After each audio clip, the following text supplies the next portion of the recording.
What's going on, YouTube? Ferocity? I hope you guys are doing well.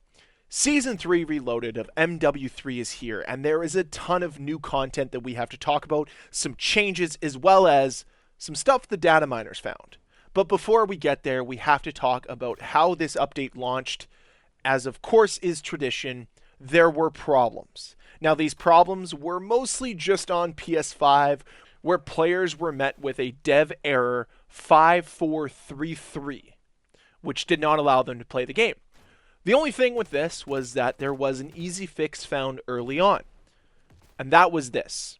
Go to your settings, go to graphics, and then on-demand texture streaming option, make allocated texture cache size set to small, and that fixed the problem. The problem, though, I'm saying problem a lot, the issue, though, is the fact it shouldn't be on your player base to fix the problems that your update causes. I'm getting a little sick and tired of the fact that there's always something that overshadows these new content updates. Because there's a lot of cool stuff here, but unfortunately, again, you have somebody that hasn't played Call of Duty in a little while. They hop onto their PS5, and they're met with a dev error code. And you're like, what the heck's going on here? Can they not just update the game and have it work flawlessly? And there is the problem.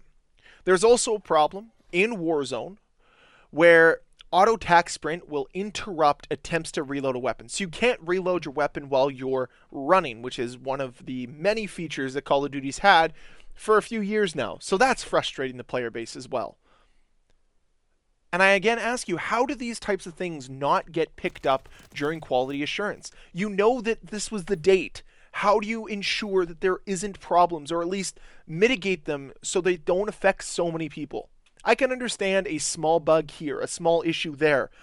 But again, it's the same problems that we've always been talking about. Quality is not there. The quality assurance is not there.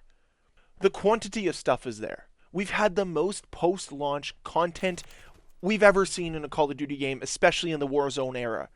And to me, I look at it and I say, why can you not ensure that the quality is there, that you're releasing these updates to ensure there are no problems? It's been the same issue since launch. It's just disheartening because it overshadows all of the cool stuff that they've done here with this update.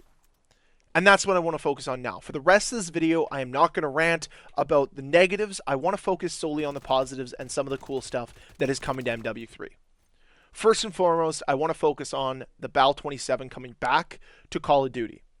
A weapon that was very controversial back in the day because there were these things called weapon variants in AW. And they were a little bit overpowered because they were all a part of the supply drop system and they made your weapon better. And there was one particular Bal-27 weapon variant that was just better than everything else in the game. Simple as that. There wasn't a point of running anything else, and it made some people pretty upset with this weapon. But overall, the Bal-27 was a pretty good weapon, and it looks beautiful here in MW3. Along with that, another weapon that was added from an old game that was really overpowered, the Model 1887s, which are earnable through a weekly challenge right now.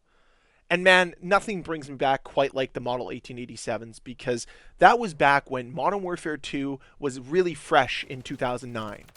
And getting those akimboed and noticing the punch that those guns have, how overpowered they were at the start of that game's life cycle was truly remarkable.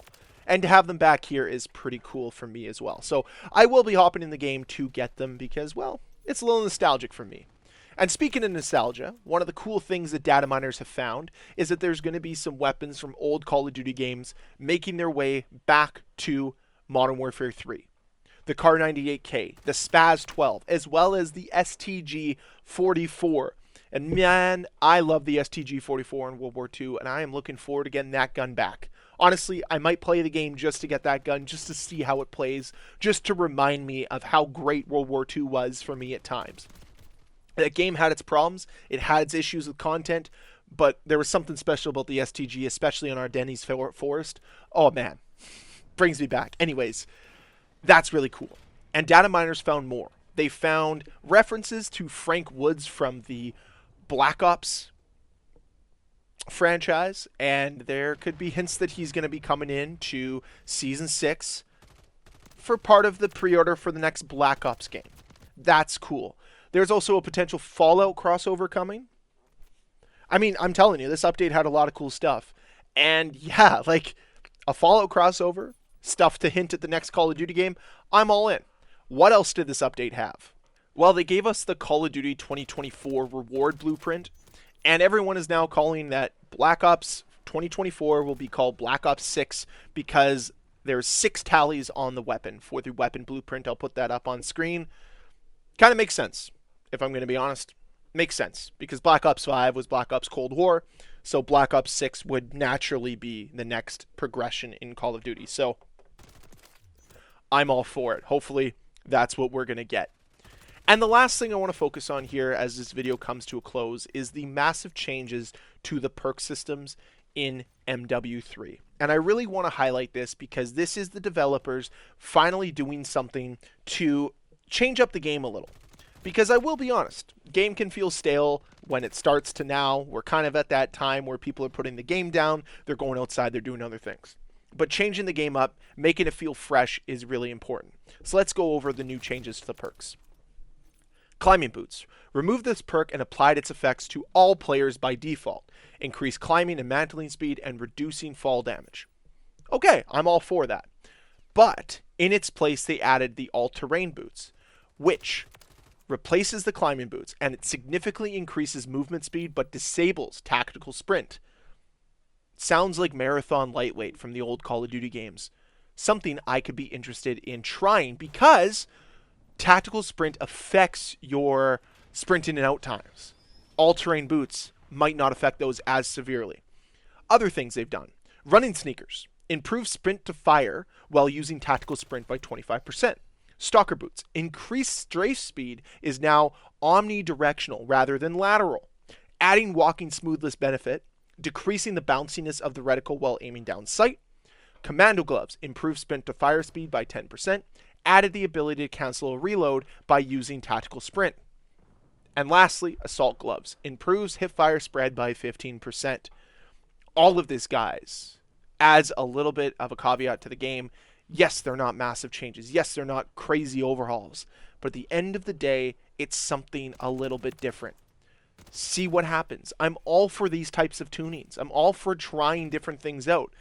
Make the game feel a little bit fresher today than it was yesterday, and that's what this update does. That's what these perk updates do. So that's kind of the main points I want to focus on here. Obviously, there's 2 new multiplayer maps that are coming into Modern Warfare 3, and that's great. But all in all, this isn't a perfect update, but it shows you the difference of what Modern Warfare 3 has done this year versus what MW2 did and what Vanguard did. Making subtle changes to the gameplay to make it feel more fresh, adding more content than what we've ever seen before, and ultimately trying to bring back nostalgic weapons that resonate with your core fan base. I'm all for it. Is it something that I'm going to be jumping over everybody to try to play again? Not necessarily, but I will be checking out MW3 again in due time, and definitely trying out some of the new stuff from Season 3 Reloaded. So my question to you guys is, what do you guys think of this brand new update? Do you think it accomplishes what it's trying to accomplish, or do you think it misses the mark? Would love to hear your thoughts down below in that comment section. And as always, guys, thank you very much for watching. If you enjoyed this video, please hit that like button. If you want to see more videos from me, please hit that subscribe button. I'll see you guys next time. Bye.